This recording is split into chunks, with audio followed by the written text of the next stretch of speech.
Hey, does anybody remember that time Green Day wrote and sang one of the most timeless songs to ever come out of the 90s? I hope you had the time of your life. So I'm continuing Flashback Fridays this week by doing part twos of some of your favorite videos of mine, and Good Riddance or Time of Your Life by Green Day. This one was the most viewed and liked by all of you, and this is one of my favorite songs of all time. And I just wanted to talk a little bit more about some of the other parts. So this guitar riff that I said was, easy enough to learn if you're just starting guitar. I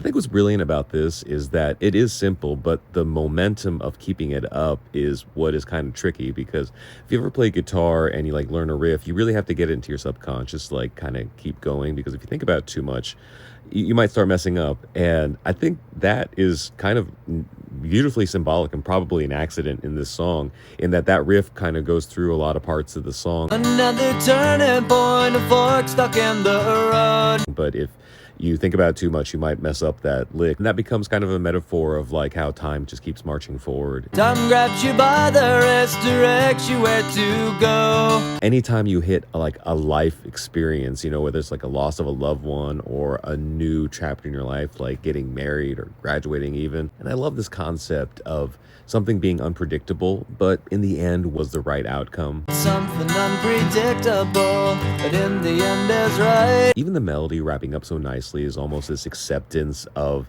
a time of your life having closure and moving on to the next chapter. I hope you had the time of your life. And now being in my 40s, saying I hope you have the time of your life doesn't necessarily mean it was always a great time. It was just that, like, man, that was a wild ride, right? One of my favorite discussions to have with people who love this song is what they think the meaning of this line is. Tattoos and memories and dead skin on trial. Because especially after this became an unintentional graduation anthem, I think everything became up for interpretation. And this line specifically, to me, kind of means like looking back on like what seemed like permanent decisions and choices made in your lifetime thus far, and regretting some of them and even laughing at some of them, and just kind of sitting in that bittersweet nostalgia of, the times that you had like survived. And I'm just kind of curious what it means to other people.